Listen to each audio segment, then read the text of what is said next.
G'day, Troy Dean from WP Elevation, and welcome to episode number 52 of the WP Elevation podcast. Here we are in our second half century. That's right, we are trying to put 100 runs on the board here. In this episode, our feature guest is Tomaz Zaman from Codeable. Codeable is a curated marketplace of WordPress experts where you can go to get your WordPress work done. Theme customizations, plugin customizations, migrations, installations, whatever it is you need. Codeable have a curated marketplace of over 100 WordPress experts where you can go and get your work done. How is that different to Elance or Odesk, or how is it different to Studio Envato or Alto.com? Well, we'll find out in this episode.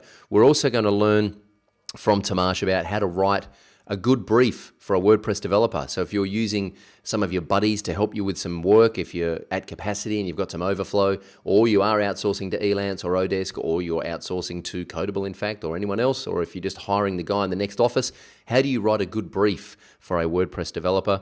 We're going to learn about project management. We're going to learn what you spend your money on when you raise funding. Codeable have raised about $400,000 in funding, and I asked Tomaz what they spent the money on, and he told me, and it wasn't beer, sadly. That was heartbreaking. We're also going to learn why you should have an opinion and take sides. This is a great episode, and Tomaz is just such a bloody nice guy. It was such an absolute joy to have him on the podcast, and he's giving away a $200 coupon that you can use at Codeable to get $200 worth of WordPress stuff done. So stay with us. Let's elevate. This is the WP Elevation Podcast, helping WordPress consultants elevate. This episode of the WP Elevation Podcast is brought to you by Video User Manuals. Do I really need to say what it is? It's the only, the first, the best, the original, the only way to teach your clients how to use WordPress. This plugin puts over 60 video tutorials in the back end of your client's WordPress dashboard that teaches them how to use WordPress, how to use SEO by Yoast, which is a very important plugin that you should be running on all of your sites, and how to use WooCommerce if they have it installed. Of course, you can turn any of the videos on or off. You can add your own videos. You can put your own branding on and logos on the videos. You can do all sorts of wonderful things. You can set up the way that you like the plugin installed and save that as your master profile, and then with one click install the plugin on future client sites just the way you like it set up, so you can get up and running in a couple of seconds. You can learn more at wpelevation.com/VUM. Or just go to videousermanuals.com, and you can get Video User Manuals now for just $1 for your first month. It is then $24 a month after that, I believe. Maybe the price has gone up by now, I'm not sure. Anyway, check it out at wpelevation.com/VUM. You can see the plugin in action and watch a video and learn how you can actually use the plugin to get more clients and win more gigs. Alrighty, the elevation tip of the week this week is brief outcomes.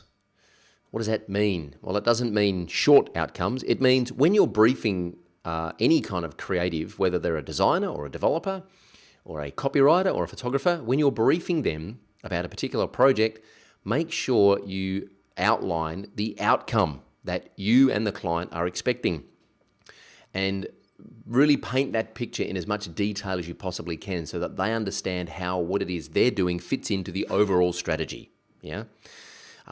No point having a photographer go and take some beautiful shots, black and white shots, if the whole website is going to be black and white and you've promised the client that the website's black and white because the color photos are going to, let the work speak for them itself, and the photographer comes back with a whole bunch of black and white photos, that would be unfortunate.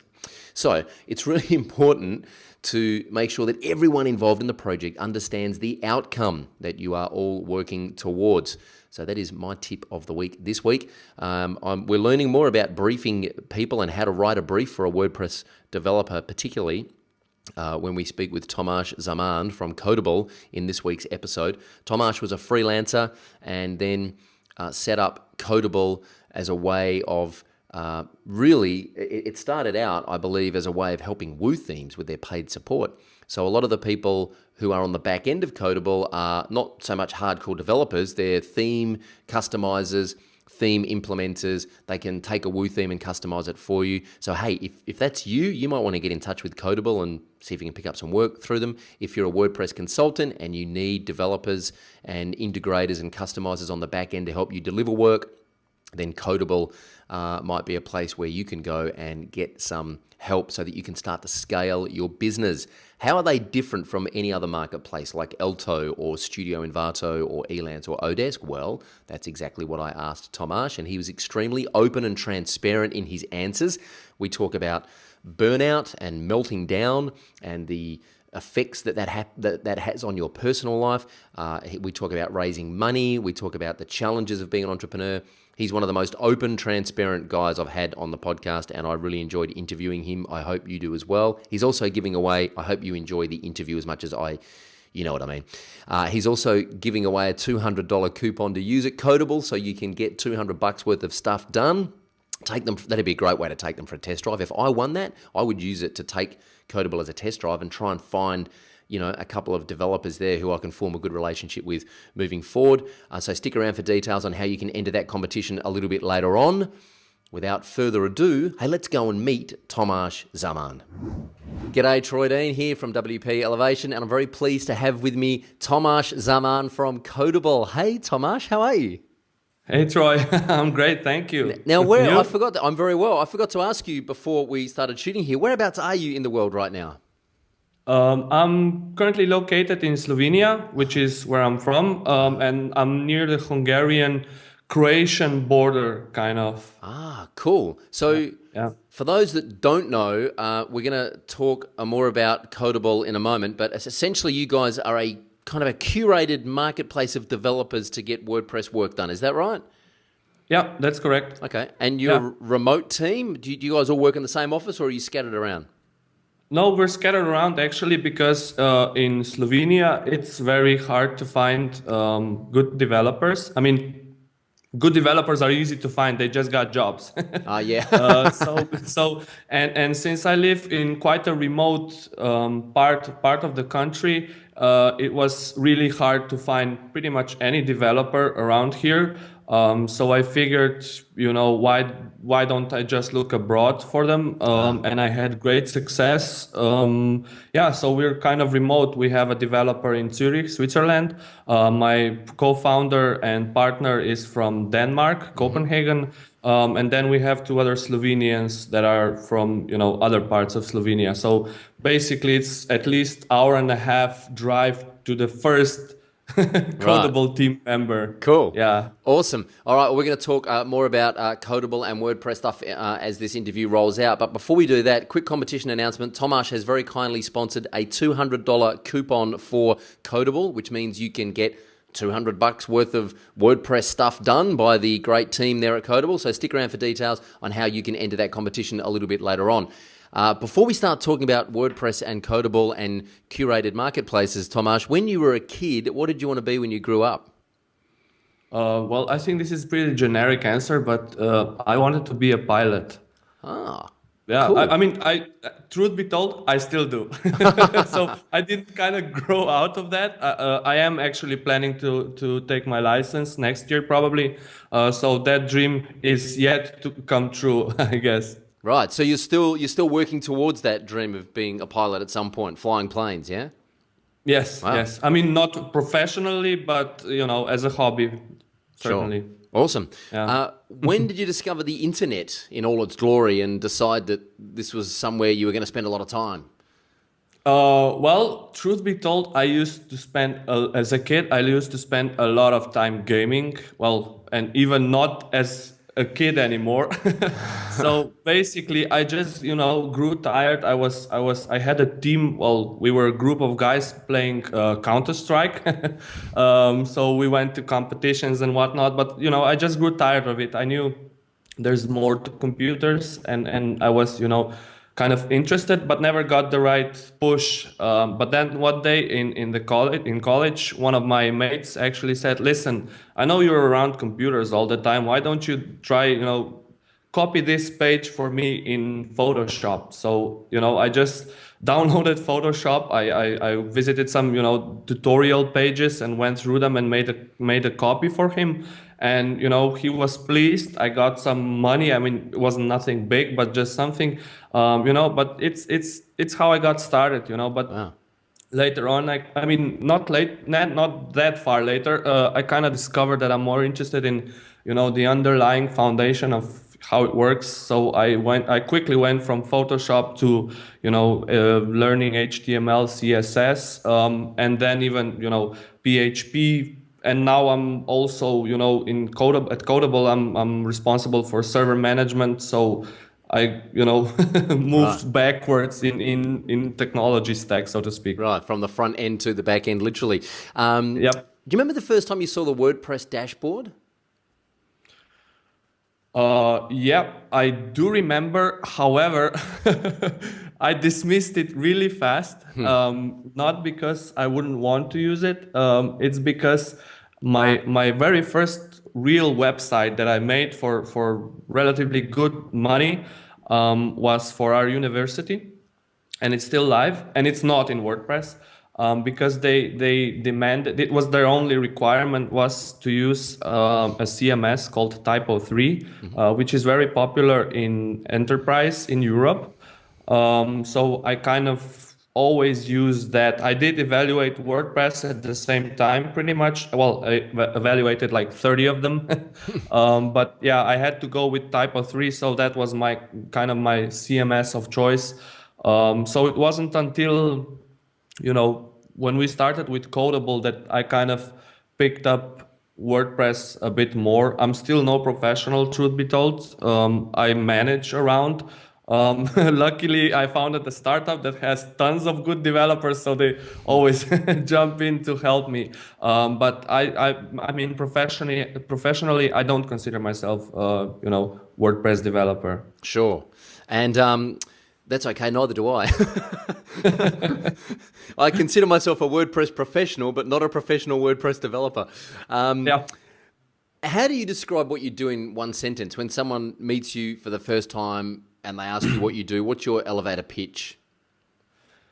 Yeah, I mean, what we're trying to say is that Codeable is a marketplace, or better yet, outsourcing service that helps small WordPress workshops and individuals effortlessly scale their businesses by outsourcing, all the extra work they might have. And they don't just outsource it kind of, in the ether, but to a family of professionals that are all pre-screened, that are all that all adhere to some code of conduct we have written, and if all else fails, we also have money back guarantee. So this is kind of my elevator pitch. I know it could use some improvement, but hopefully it says the point. Yeah, I like it. What do you spend most of your time actually doing day to day as the founder of the company? Are you coding or are you designing? What do you spend most of your time doing? Yeah, that's a good question. And right now, I'm struggling day to day. The reason being, up until recently, I don't know, a few months ago, we were focused primarily on building the product. So I was developing day to day. I was developing. I'm also the team Scrum Master, so I'm responsible for sprint planning, daily meetings, tracking, and everything. And it was my comfort zone, so to speak, because I am a developer predominantly. But a few months ago, we finally released our third version, which is a product built on about a year of learning. Now it's my responsibility to grow the company, and this is where I became more manager. And it's really hard for a developer becoming a manager, because as a developer you can always quantify and you can always show to somebody what you build. You spend a day coding, and then at the end of the day you show it. Look, this is what I've done, and they check it out and say awesome or whatever. Sorry, but when you become a manager, you have to deal with customer service, you have to deal with outsourcing some parts, you have to deal with learning some stuff, inbound marketing, landing page optimization, how everything kind of fits together. So more and more I'm working on management aspects of Codeable, and it's really hard because you just do stuff all day, but at the end of the day you don't have anything concrete to show about it, so then that's. But yeah, currently my day-to-day activities are primarily targeted towards growth. So I do research, I try to send cold emails to possible partners. I'm currently reading on human psychology, as in what converts on landing pages, what people think about it, what colors they perceive better, that kind of stuff, I guess. Interesting. We're going to talk more about Codeable, and because I'm curious, and I think I met either yourself or your co-founder Per at, is it Per? Is that how you say it? At Per. WordCamp Europe. Was it you or Per that I met there, or both of you? Probably both of us. Right, at WordCamp Europe last year. Yeah, I see you're wearing the T-shirt. So, because I'm fascinated about what you guys are doing here and how you are different from the other marketplaces. So we're going to talk about that into more detail. Sure. But before we get there, what's the one thing that keeps you awake at night about the business? Well, yeah, good thing that you said about the business. Otherwise, my response would be my 4 kids. 4 kids. Yeah. Wow. They were definitely going to. How old? What ages? 5, 4, and 1. I have twins. Wow, that's fantastic.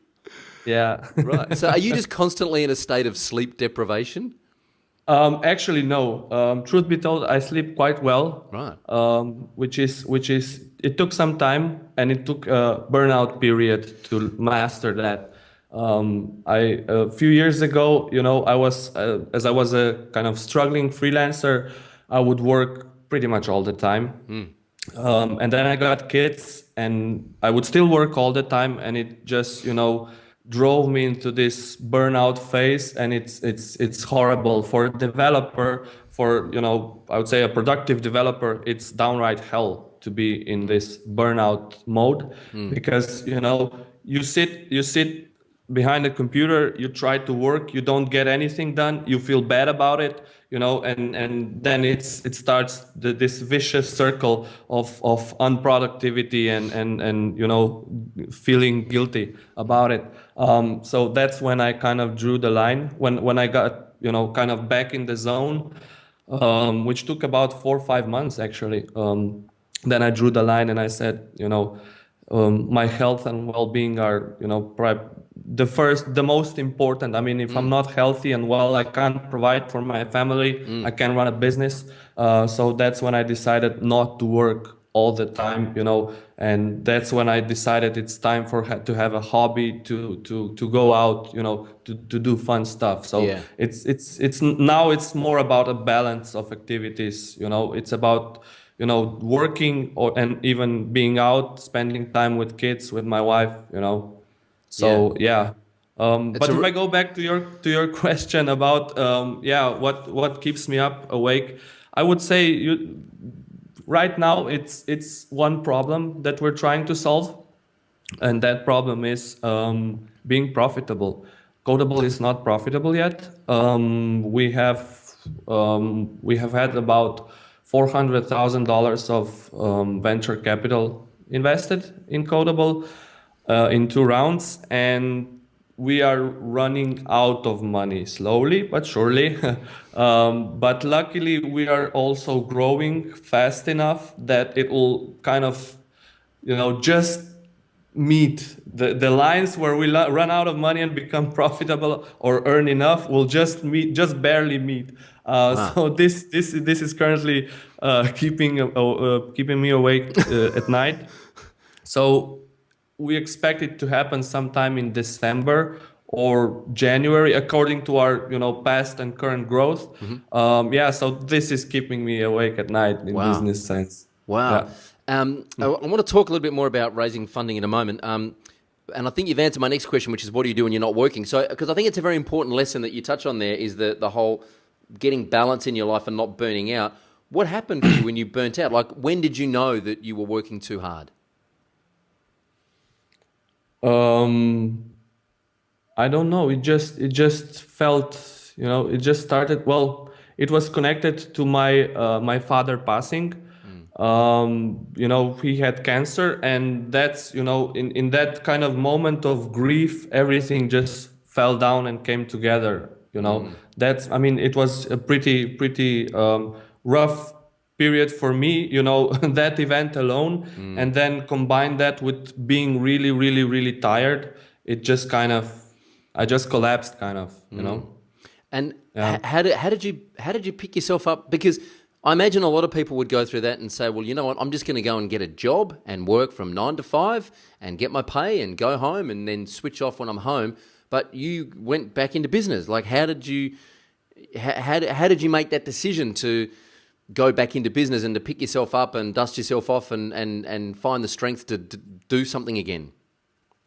Well, I think that first is accepting it. That first is actually realizing what it is. I'm in nature I'm kind of always curious about my surroundings, about stuff that's going on inside my head. So I actually did some research. I didn't know it was burnout at the time. I did some research what's going on with me. I Googled actually. So and I've analyzed that this is that I do indicate all kind of pointers of being burned out. So I read some articles about how to prevent it and how to get out of it. But I think that one single thing that worked for me the most is running. I didn't do any running. I didn't do much exercise for that matter. But when I started to run, it kind of I don't know. I don't have an explanation. If friends ask me, I always tell them that running is the best shrink and it's free. Yeah. You clear your head. You go out into the nature. You feel good about yourself. So I would say, if you have, your head full, just go out and run, and don't try to kind of compete with yourself. Just take it easy and run. Yeah. And it worked wonders for me. I agree. I agree absolutely. I find running the best medicine. If I don't run a couple of times a week, if I haven't run for a couple of weeks, I get really cranky, Yeah. And my wife will Yeah. tell me, "Will you just go for a run? You need to go for a run." It is the best Yeah. medicine. I Yeah. I agree with you wholeheartedly. And some of the best moments of clarity you have about the business is while you're running.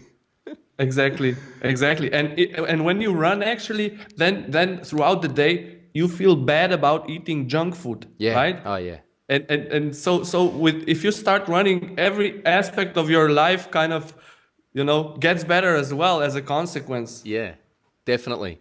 That's Yeah. great advice. If you could wave a magic wand and fix one thing about Codeable right now, what would it be? Wow. One thing is, that a lot more people would know about us. So that is pretty much, the one thing I think that, growth is kind of our current pain. So, I mean, if you ask me this question at another time, you would probably get another answer. But Yeah, of course. since growth is all about, reaching right kinds of people, my magic wand would just instantly put us in our brain, so to speak. Well, I'll tell you what, we will do our best. We'll send this podcast out to our database, which at the moment is about 15,000 people. So hopefully we can Awesome. drive some people over to Codeable from this. So let's talk about Cheers. Codeable. Codeable, when I look at Codeable, and I must admit, I've joined Codeable. I think I posted a task once just to see how it worked. I haven't actually spent any money with Codeable. I'm sorry. I do apologize for that. I'll fix that. Don't worry. Okay. But when I looked at it, when I first signed up, I went, okay. So as a WordPress consultant, if I'm at capacity and I need to hire some third-party people, call it outsourcing, call it delegation, call it whatever you want. If I need to hire some help, I can go to Elance, I can go to Odesk, I can go to Alto.com. I can go to Studio Invato. I can go to Codeable. Tell me what's different about Codeable. Why would I go to Codeable and not Odesk, for example? Okay. First, Codeable is not a corporation. We're not big. We try, when we joke about ourselves, we say we're just a couple of humble guys from the mountains. And, we behave, person to person. We're all available on Skype, on Facebook, on Twitter, whenever you need us. Most of our tasks are curated by Per, by my partner. He's always there. He's there too much. I tell him, get out sometime. So basically, the difference is that we're kind of, the management team, the production team, everybody's in together, trying to help people get their tasks done. So we're not kind of hiding behind, I don't know, forums or whatnot. We're always there. We also have, where we're different with our competitors is that we have all our contractors, we call them contractors, basically developers, experts, if you will, are pre-screened. We have an interview with each and everyone before they become a Codeable contractor. And even when they are granted this status, they are also closely monitored for about 3 weeks to a month. We monitor their performance, customer satisfaction, everything there is to measure how responsive they are, how many tasks they solve, how much money they make, pretty much everything. We kind of try to get the big picture and then determine whether they're a good match for Codeable.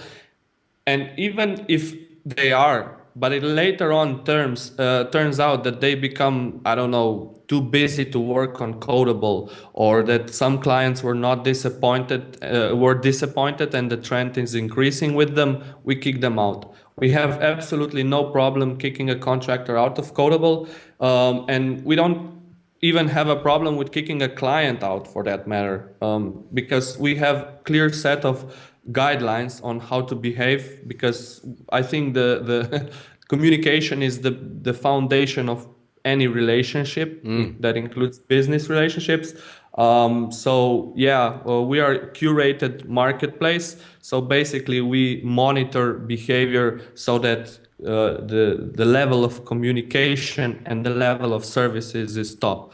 And even if all else fails and you as a client have your money inside the system and we just can't come together, we just, do refunds and that's it, So a lot of, I mean, quite different approach.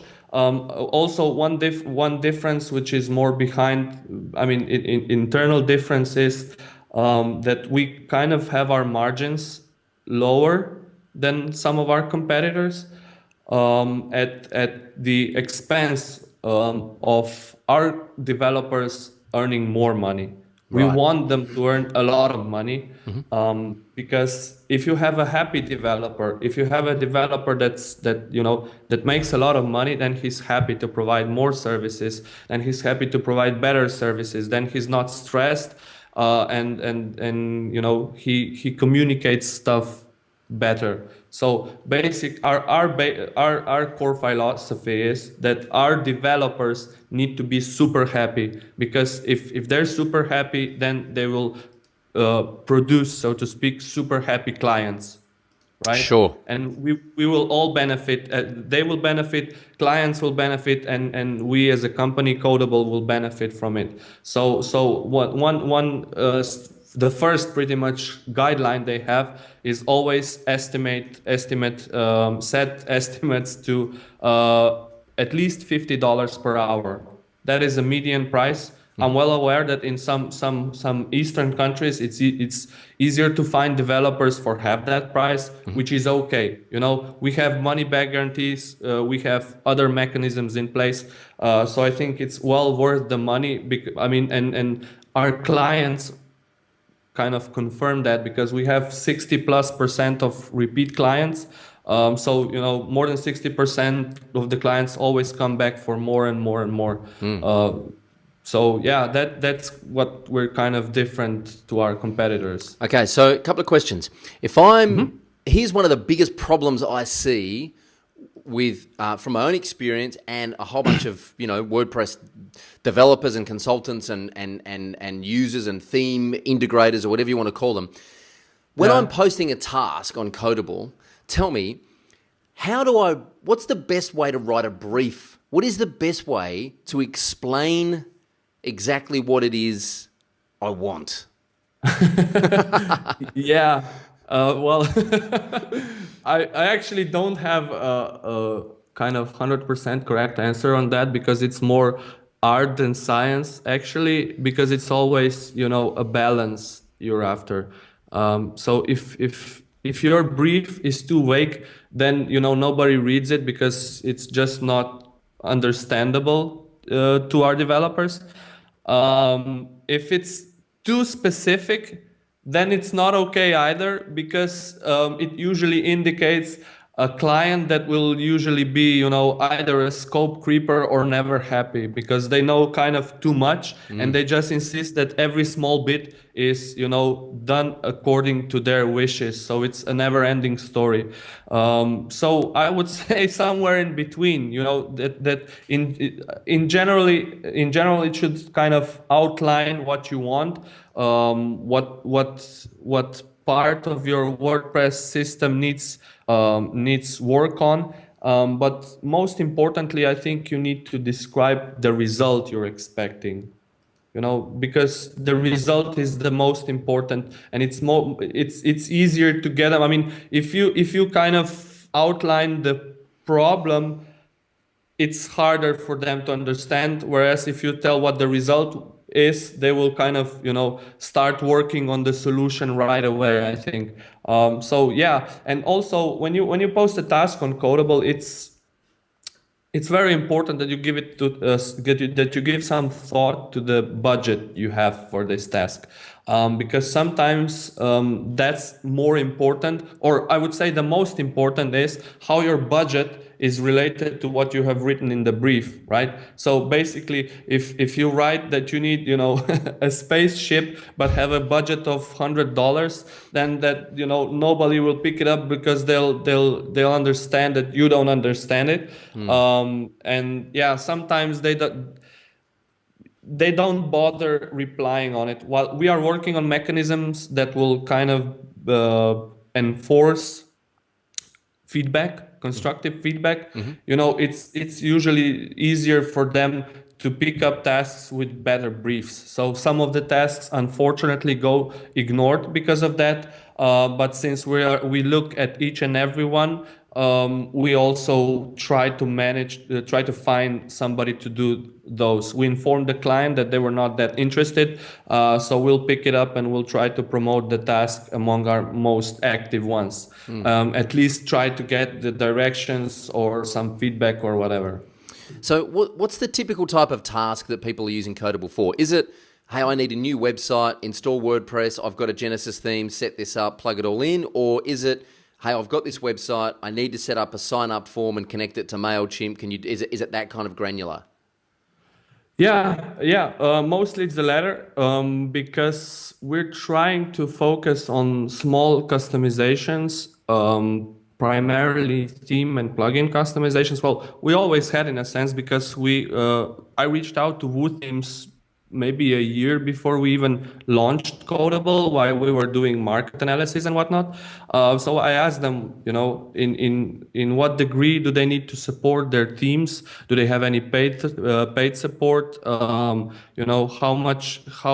What do clients ask for when they need their teams customized? So basically, when we launched Codeable, WooThemes was our launch partner, so to speak, as well, from the day one, because we've been handling a lot of their paid support. And yes, my focus was always the small stuff.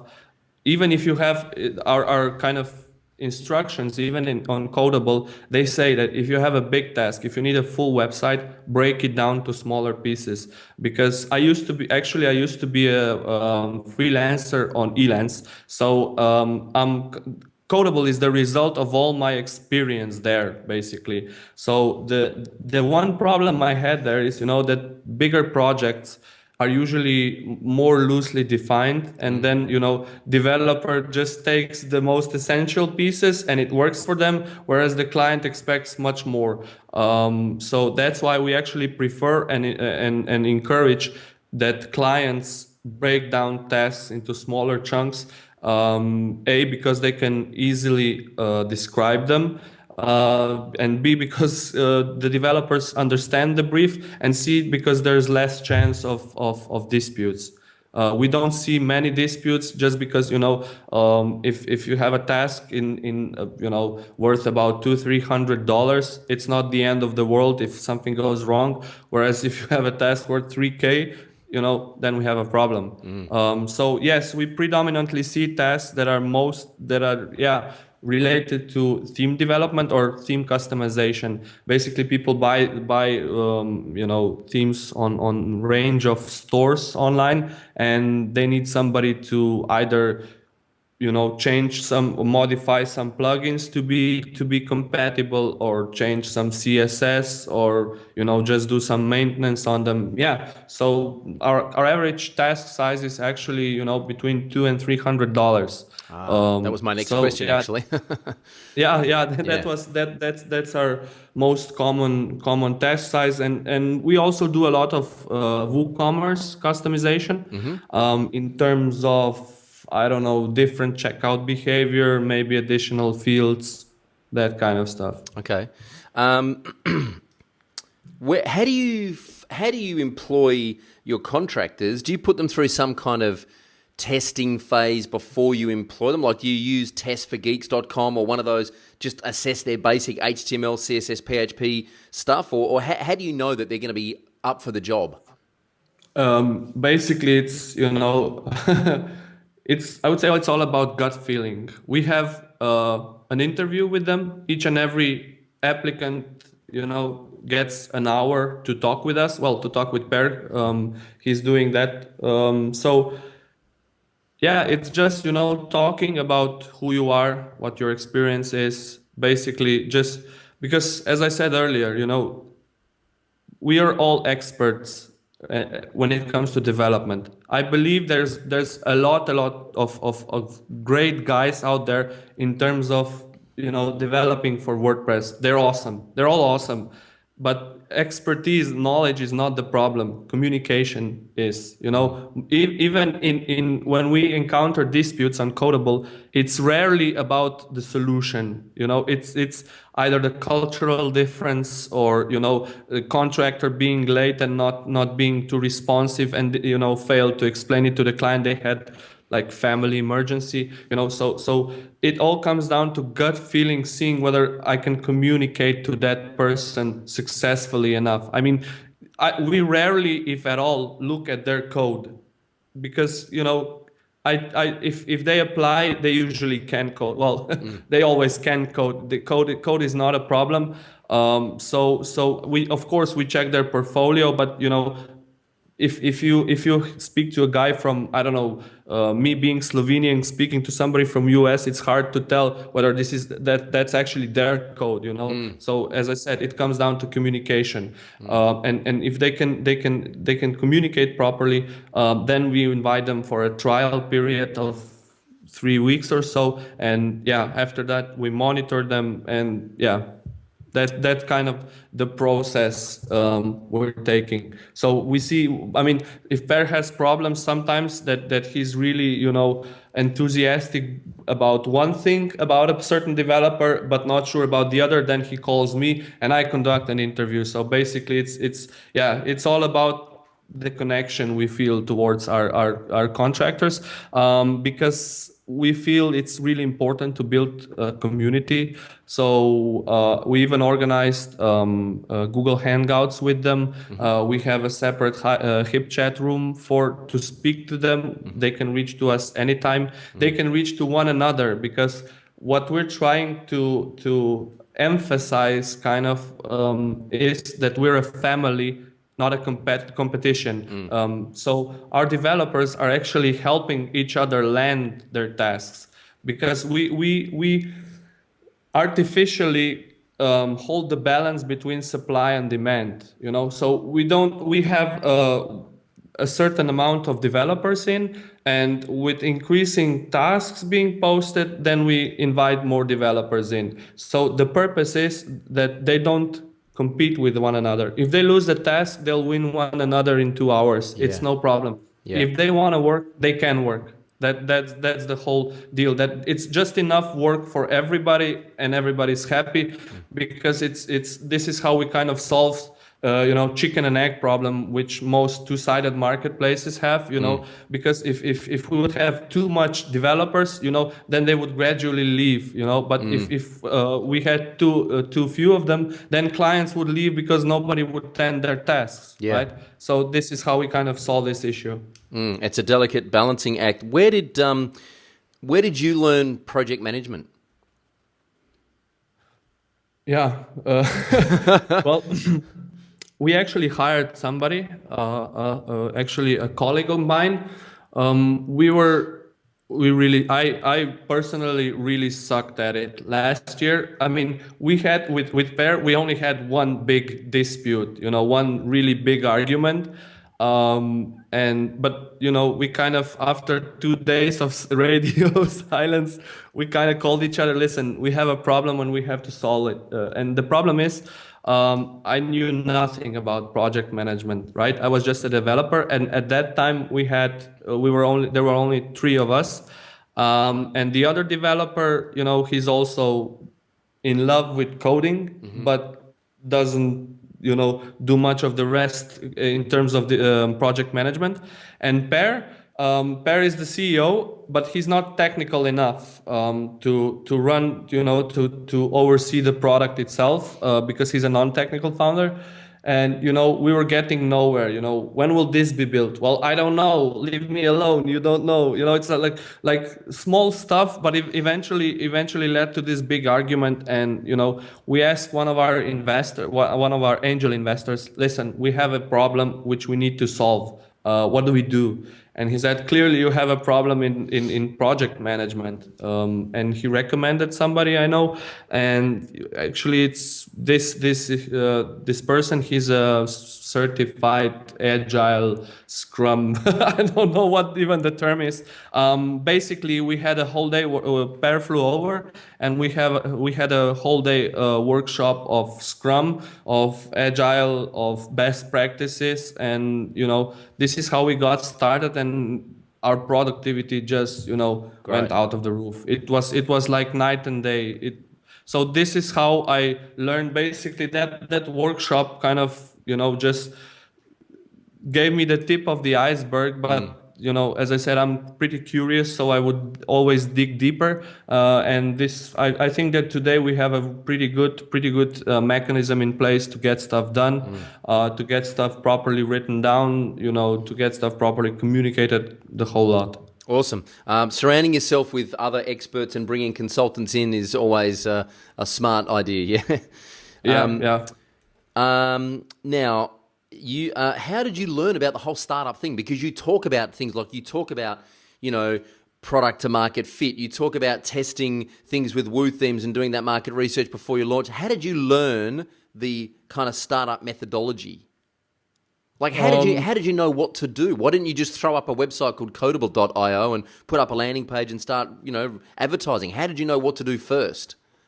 Well, we did one mistake, which was pretty much the best mistake one could ever make. I had the idea about Codeable. It had a different name back then. I just had an idea in my head, right? And then I presented it to Per, and he fell in love with it immediately. At the time, he was actually my client on Elance. So yeah, Wow. I was working. We were working together quite a lot for a couple of years, and the relationship grew from strictly business, to more and more personal kind of. So I actually flew to Denmark, and there was this Copenhagen startup weekend. And we pitched the idea. It wasn't voted as the top most awesome one, but it was okay. We validated a bit among our peers, And we approached a couple of investors, and we just kind of asked, would you give us money? The idea is awesome, right? And of course they would say no, but I'm interested to hear more. Meet me in a couple of days, right? So we would meet in a couple of days, and we told them all about the idea, and they say, well, awesome, where's your business plan? We don't have any. Okay, go home and write one. And we went home. We wrote we wrote the business plan. We went back. Listen, here's our business plan, and they read it, and yeah, it's awesome. It's awesome. Where's your prototype? Oh, we don't have any. So we ran home. Doing the prototype. We came back. Where are your first customers? And so on. So I'd like to call this process test-driven fundraising. Basically.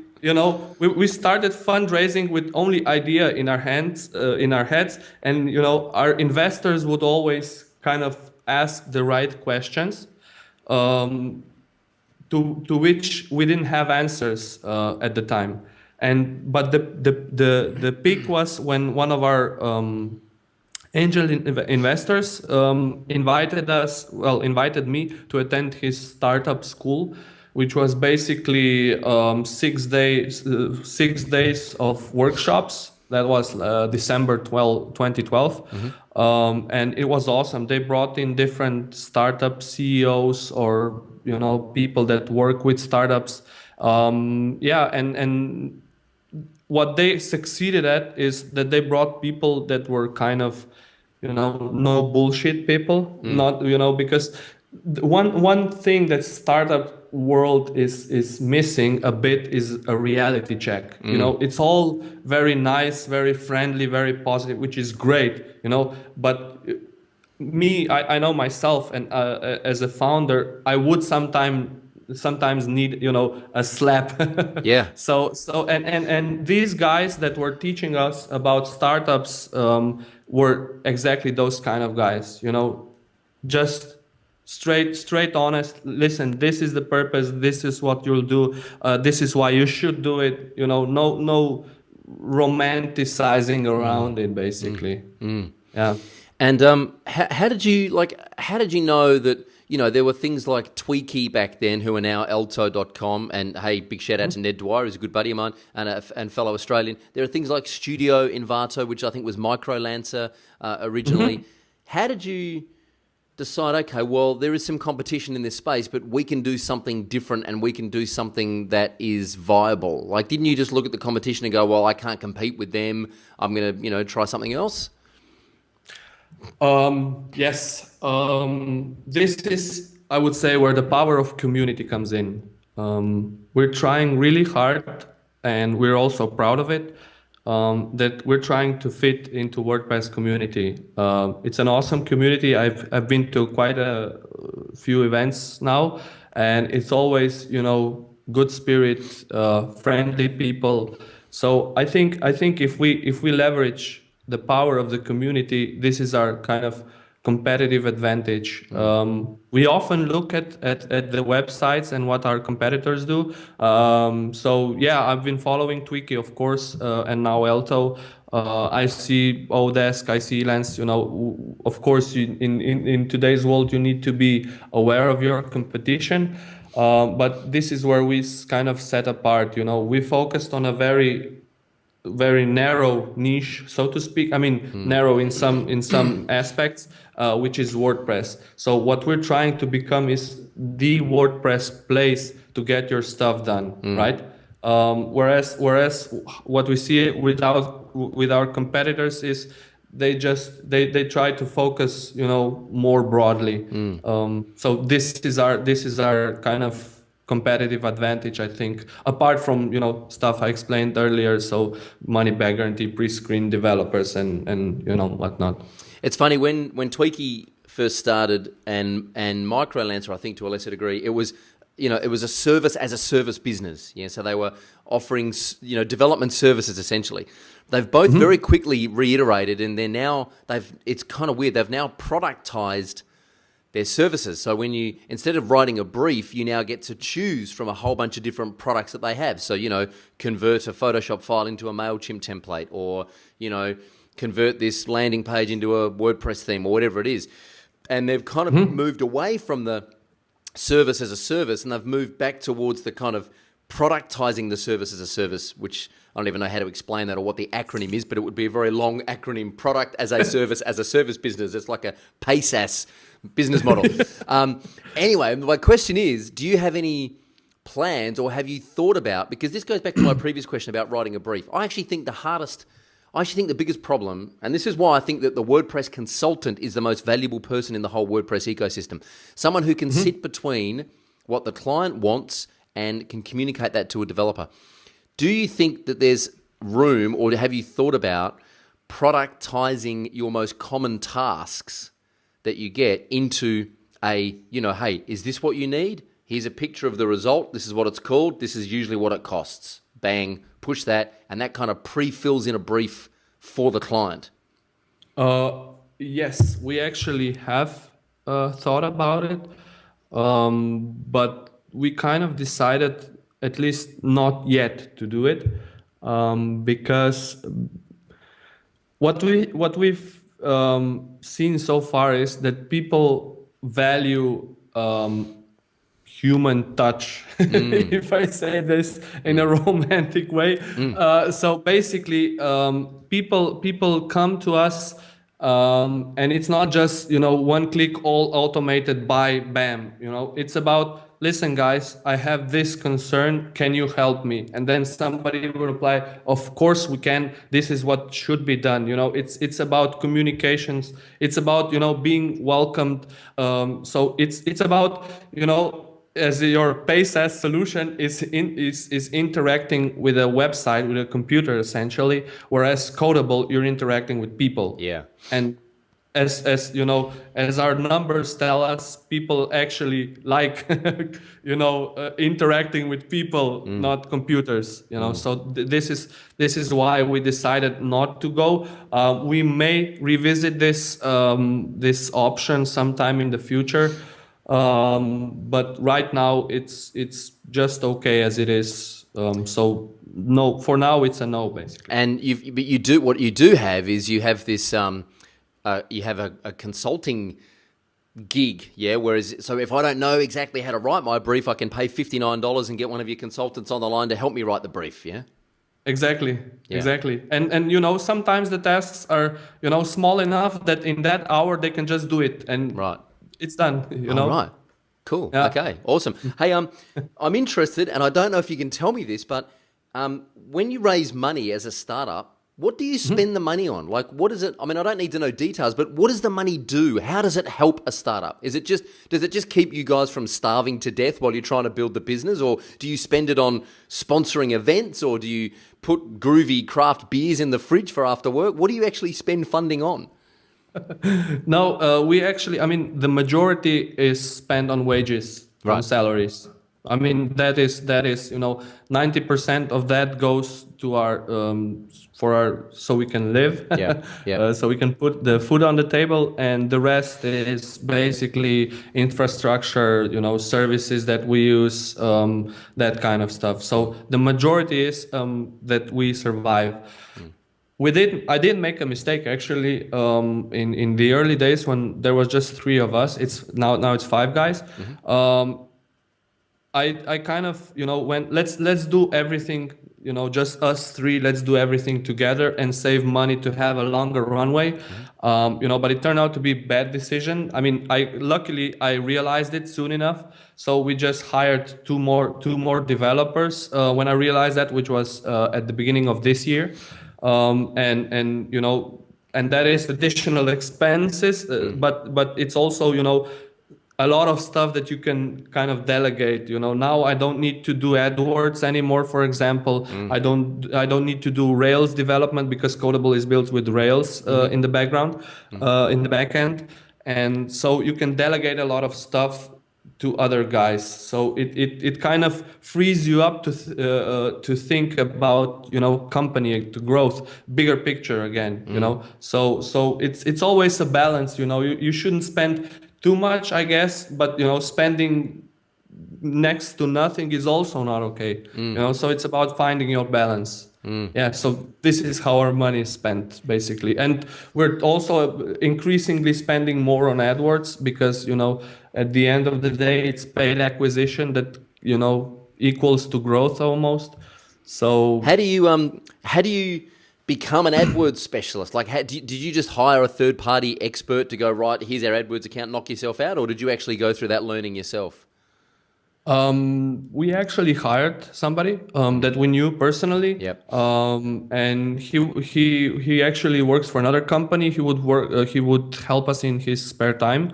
Yeah, and he actually kind of tutored one of our developers into AdWords. So what's the science behind it? What decision needed to be made? What each screen does. So basically, what he did day to day, he just always had one of our developers with him, checking it out and learning along the way. So and he picked it up quite good, I must say. Right. I imagine the WordPress development space would be a very competitive niche in AdWords. Oh my God. Oh my God. The prices are so high, it's downright ridiculous. It's crazy. Crazy. And yeah, there are also some guidelines about WordPress themselves, because the company Automatic have some guidelines when it comes to WordPress advertising. So it's a big ball of mess you have to deal with. Yes. An expensive mess at that. Yeah. So do you end up using like WP in the heading of your ads rather than WordPress? Yeah. Exactly. Do you do any Facebook advertising at all? We did it a bit. It was quite okay, but not as performant as AdWords. So right now that our budget is running thin, we decided, we'll go with just the stuff that works, and we'll tone down the experimentation, until we reach that point of profitability, and hopefully can spend more then. It seems like there's a WordPress fix-it site popping up every 10 minutes on every street corner in every part of the globe. There's also these, I can see the difference between your business model and something like WP Curve. They're very different business models. But there's WP Fix-It, Fix My WP. There are all these services popping up. What gives you and I don't know whether you do have the confidence, but what gives you the confidence that you guys are going to be able to go the distance and that all these other companies aren't going to chew away at your piece of the pie? Or is it just that the pie is so big that there's enough for everyone? I think that pie is big enough and growing that it's enough for everyone. And actually, we don't see these guys as competitors, because we actually I can't disclose them, but we actually partnered up with some of these guys. So they do just the necessary stuff or the small stuff or something they're really focused on, and they just send the rest to us. Gotcha. So I don't actually mind having this small WP Fix-It sites out there, because from our experience, a lot of their work just ends up on our side, Right. So that kind of gives me confidence, because where they fall short, we come in. I understand. Awesome. Well, hey, we should do the elevation round, which is our lightning round, and I'm very and I think you're a great person for this these series of questions, because not only are you an ex-freelancer, but you come into contact with hundreds of freelancers every day. So for those that don't know, for those who don't know, what am I saying? You must be living under a rock for the last 12 months if you don't know what WP Elevation is. It's a business accelerator program for WordPress consultants. So if you want to run a profitable, successful business in the WordPress space, WP Elevation is the place for you. And in this lightning round, I'm going to ask Tomaz a series of quick questions about freelancing and consulting, and hopefully you're going to give us some quick, mind-blowing answers off the top of your head. Okay. No pressure, man. All right. What is the number one thing any freelancer needs to know? Storytelling. Oh, I like it. No one has said that before. That is... If you can tell a story really well, it means you can communicate well. It means you understand the background. It means you can sell some idea to somebody. So good storyteller, has a lot of knowledges that they can cover, that they converge into this one good story. So even if you market yourself, it's how you write a cover letter, for example. It's, it's all about telling a story. So if number one is definitely telling a story. I like it. What is the best thing you've ever done to find new customers? Be nice, be friendly, empathy goes a long way. Yeah. So kind of put yourself into your customer's skin and trying to understand from where they come from. So I would definitely say empathy. I don't really know whether you can actually practice empathy. You have it or you don't, Yeah. based on my experience. Yep. But you can definitely, kind of try to understand the opposite side. Yeah, I like it. How do you- So basically, this comes down to our customer support. So if you do your really good stuff, and you empathize with your customers, then the word will spread, right? So I think that. Yeah, great advice. How do you stop competing on price? Well, I think it goes to the first question is about storytelling. So basically, you stop competing on price when your storytelling skills are good enough that you kind of sell the idea why you're better. This worked for me on Elance. I was actually, this is a pro tip for all your viewers.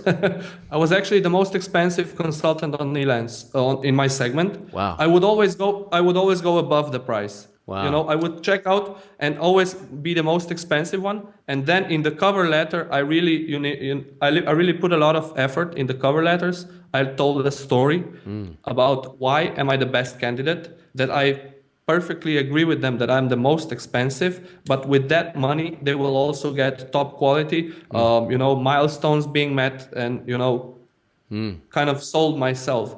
And the consequence of this behavior was that, if client told me, no, you're too expensive, it was okay. Because the good clients, that ones that actually hired me, understood the problem, understood where I'm coming from, and we had long lasting relationships from that. So actually, you don't compete on your skills, not the price. The price is irrelevant. If your price is high and you can back it up with your knowledge and communication and communicate that, you will find customers. Yeah, that is gold advice right there. You may have just answered this next question, but any tips on writing better proposals?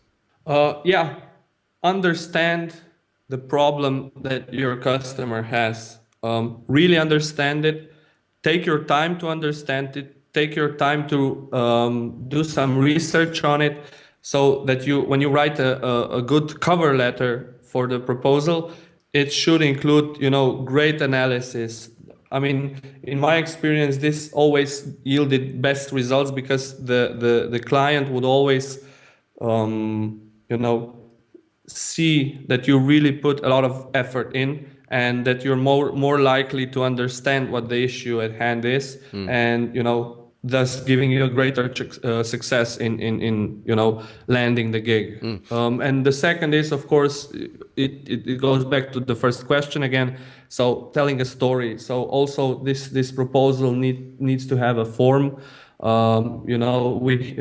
We had in elementary school, we were taught, that every good kind of story starts with, the beginning, then you have the core, which is the message, and the end. Yeah. So basically this form kind of worked for me always. And just, being yourself. One thing I see most of my colleagues doing is talking we, and it's only just them, just one guy, and we will do that, we will do. I mean, be a person. People like other people, so it's okay if you're small. There's no shame in being small. Yeah, that's right. So kind of go with personal touch, as opposed to we, some kind of company. Yeah.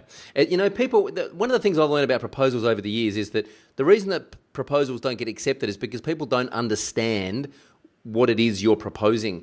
And I think that people want to know that you understand their problem. So if you can just talk to them in plain language and let them know that you understand their problem and that you have a very clear solution to that problem, the rest is kind of academic. But most freelancers just miss that critical bit, don't they? Exactly. Yeah. Couldn't agree more. What do you have a favorite tool for CRM? None. I hate them. Excellent. Luckily, I'm not. I'm not the one responsible for this in the company. Paris. I think he uses Excel a lot. Oh yeah. But I can't even. Yeah. Awesome. Let's move on. What's the best way to keep a project on track? Have a partner on it. I mean, that would be my best. I'm as a character, I'm quite prone to being distracted, easily distracted. It's like, oh, look, shiny new thing, I gotta go. So you always need somebody that kind of holds you back, and says, listen, you can go check out that shiny new thing when you do this, but then come back and continue. Yeah. So because once there's more people than just you in it, you kind of settle down and force yourself, to finish stuff that you start. My mom would be amazed actually to listen to this, because as a kid I never finished what I started actually.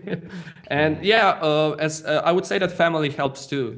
If you got as much kids as I do at home, then there's no fooling around. I mean, it's at the end of the day, the business must succeed. So I'll be able to provide for them, right? Yeah.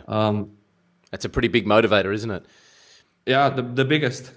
Any ideas for getting referrals from existing customers? I mean, this one is pretty much aligned with the previous question. Be nice, be a human being, understand their issues, be good at communicating stuff, and currently Codeable has grown like 10 to 20% month to month, and up to 2 months ago we had absolutely zero paid marketing. All of it was completely organic. We didn't reach out to anybody. We didn't do anything because we were focused on the product itself, and yet we grew month to month.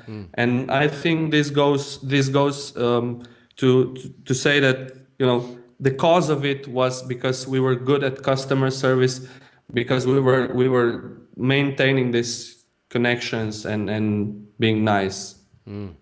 It's great advice. Nothing more to add there, really. What's the number one thing you can do to differentiate yourself from everyone else? Have an opinion. Yeah, I love that. That is awesome. Take sides, because what we all used to do at some point, I must admit, being guilty of this as well. You just try to please everybody. Yeah. But when you start to be opinionated and you start to take sides, start to say no, it may alienate some of the people in your community. Yeah. But at the other hand, the ones that do agree with you will become, your relationship with these people will become much more effective, productive, intense. So take sides. I mean, if you see crap, say it's crap. I mean, it's no problem. They will be insulted, but it will give them some food for thought. So I mean, that's my number one. Don't be afraid to express your opinion, which may be different than everybody else's. That is good. Yep, I agree. Absolutely. I couldn't agree with you more, actually. Gary Vaynerchuk, I think, is fantastic at being really bloody opinionated, but doing it in a kind of a polite, diplomatic way, but he has an opinion on things and he doesn't care if you disagree with him, Yeah. I love him as well. Yeah. What's the future for Codeable? Where do you see Codeable in 12 months' time? In 12 months' time, my dream scenario would be raising another round for growth. So basically, after we've proven our product market fit and becoming profitable, I think it will be time for another round, which will just boost our growth. This decision has yet to be made. This is just, speaking Sure. from inside my head. So that I would say, probably, I don't know why, but I have this deep desire to visit Silicon Valley and work there just a bit. So my ideal scenario would be that we would find some perfect investor for us that would require us to move there for maybe a year, because I really I don't travel much, unfortunately, because right now I was focused on the product. Yeah. I do travel, to these conferences, but I would like to travel more actually. So I think that would be a great idea to learn about, other cultures, about ecosystem, because there's not much startups here in Slovenia. So it's really kind of lonely, so to speak. I'm alone in this office as well. And I would love some, it kind of gets depressing, but as an entrepreneur, it's always really nice to speak to other entrepreneurs, because they have the same issues, the same experiences. You're in your flock of birds, so to speak. So yeah, that is, and of course, having a team of all the experts, I would love to have. The thing is that right now we have to outsource some of the things, and the cycles then just take longer, because I have to outsource. I don't know. We don't have an internal designer, for example. So and some other guy is helping us with CSS as well. So for example, I have a problem. We solve it with a UX person. Then designer gets it. Then the CSS guy gets it. Then we get it, right. And it takes a week. But if we were all in the same office, it would take couple of hours. That's right. Tops, right? Yeah. So that's our biggest problem, and this is one of the problems I see being solved. So having all the knowledge in-house. We do have the knowledge. I do have some CSS skill. Well, they are pretty good actually, but I just don't have the time to do everything myself, right? Yeah. So that's why what I envision, having an office together with a really productive team, and also being known as the place that you can have your WordPress stuff done. Yeah. Awesome. Cool. Let's announce the competition right now. So Tomaz is giving away a $200 coupon that you can use at Codeable to get some WordPress stuff done and get some tasks happening, and take them for a spin and see if they are a way for you to help scale your business by using the guys at Codeable. The way that we're going to run this competition is we want to know the number one request that you get, the number one most common request that you get from clients who have existing websites. So this isn't, hey, I need a whole new website. These are clients who might be yours, they might not be your clients, they might be brand new clients, but they have an existing website and they just need something done on that website. It could be a newsletter subscription form plugged into MailChimp. It could be, I need to add e-commerce. It could be, I need to start selling some digital products. What is the number one most common request that you get from existing clients that have existing websites? Leave your comments underneath this video, and if you're listening to this on just the podcast, you can visit wpelevation.com/Tomaz Zaman. That's TOMAZZAMAN, and that is where all the show notes and the video will be. So leave your comments under the video, and I'll get Tomaz to come back in a couple of weeks and award the prize. Sound good? Awesome. Cool, man. Thank you so much for spending. We've had some technical problems this interview, by the way, readers out there. This is the third time that Tomaz and I have connected in the last hour and a bit. So our editor's going to have fun putting this together. So thank you so much for persisting through all the technical problems. That's just part of the entrepreneurial journey, isn't it, hey? Yeah, of course. And thank you so much for spending so much time on the podcast with us. I really appreciate it. What's the number one piece of advice you would give any entrepreneur trying to build their own business? Get out of the office, speak to people, and also number two, get out of your comfort zone. Ah, yeah, I love it. Don't be afraid to get out of you will have to. It's inevitable. If you're in the comfort zone constantly, then nothing you have happens. much lower. Yeah. So I love it. Hey, get out and talk to people. I wish we'd had this conversation before I met you at WordCamp Europe last year, because I'm sure we would have just gone off and had some beers and really talked about this stuff in detail. I'm looking forward to seeing you again at another WordCamp soon. I'm sure we'll cross paths again sometime. Are you attending Sofia? I'm not. No, unfortunately, I'm not. I've been to I've been to Chicago this year. I've been to Thailand for a masterclass. So our international travel, and because we're in Australia here, we're on the, we're on the bottom of the planet. So our international travel budget is vast, is very quickly running out because I keep flying around all over the place. So Yeah, I'm not going to make it to Sofia this year, unfortunately. But all our viewers are more than welcome to grab me by the shirt and have a talk with me there. We'll be there, me and Per. So I'm more than happy to meet each and every one of them. Awesome. When is WordCamp Europe this year? It's 23rd, I think, Of or October? 26th. I mixed it probably. September. End of this month. Of Yeah, September. Okay. So this podcast might not be live by then. I think this podcast is due to go live after Sofia, unfortunately. Okay. But if you are at a WordCamp or at any WordPress function and you see Tomaz, you now have his permission to grab him by the shirt and pull him aside and have a chat. Exactly. Hey, finally, who would you like me to interview and why? Yeah, I don't actually have I have a couple of who's, but they're mostly not in WordPress. I'll explain why. That's okay. First. They don't have to be in the WordPress space. Why is the reason for why is personal branding. I think that even I neglected it for far too long.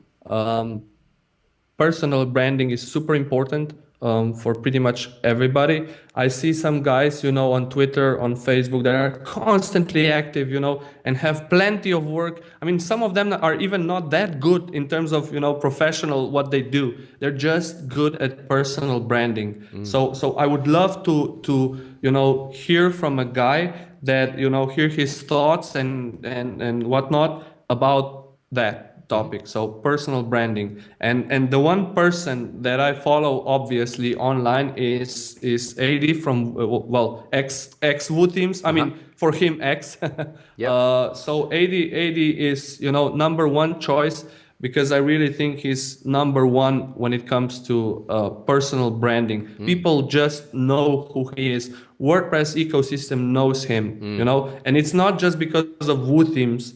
It's because of his personal efforts to kind of be someone online. And I would love to learn more on that. Well, topic. It's fascinating because AD was actually one of the first guests on my first podcast, which was called Compress, which happened like 2.5 years ago, which ultimately failed because I had no idea what I was doing. But I haven't had AD on the WP Elevation podcast. So that's a perfect opportunity to reach out. AD PNR, Rockstar, my friend, I'm coming to get you courtesy of Tomaz Zaman from Codeable. So keep your eyes on your inbox or your Twitter feed, and I'm going to get AD back on the podcast. So thank you for prompting me to do that, Tomaz.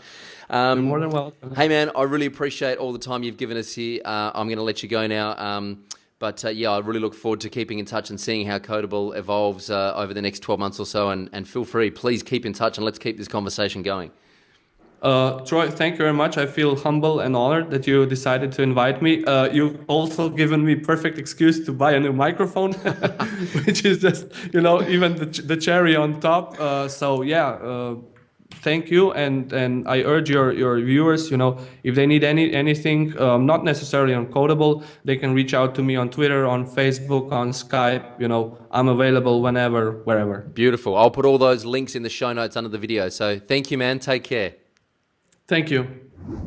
Hey, well, I hope you enjoyed listening to Tomaz Zaman and maybe watching Tomaz Zaman if you are watching the video as much as I enjoyed chatting with him. I certainly learnt a lot, and just such a super nice guy, really transparent and open about his journey and what's going on there at the business at Codeable. Of course, this episode was brought to you by Video User Manuals, the plugin that puts over 60 video tutorials in your client's WordPress dashboard to teach them how to use WordPress, how to use SEO by Yoast and WooCommerce. You can learn more about it and get your hands on it for just $1 for your first month so that you can install it on some client sites and take it for a spin at videousermanuals.com.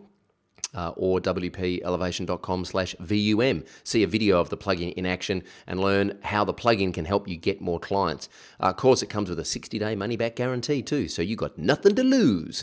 Subscribe to the podcast at wpelevation.com/subscribe and get some free shiz when you subscribe. I'm not sure what it is, but I'm sure there's something that we give you when you subscribe, probably a free webinar or a free ebook or something valuable that will help you in your business, hopefully.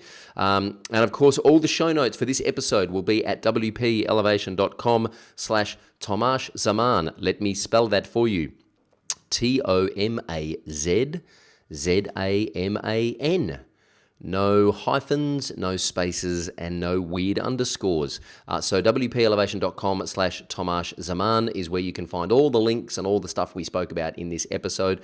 And remember to leave your comments underneath the video and tell us the number one most common request you get from clients with existing websites. In other words, what is the number one little tweak that clients want to make on their website? And you could win a $200 voucher to spend at Codeable. Hey, next week's guest is, I have no idea. So you'll have to wait and see. Until then, go over to iTunes and give us some 5-star reviews, please, because it really helps us come up in the search results and spread our message to a wider audience. Until next time, go elevate.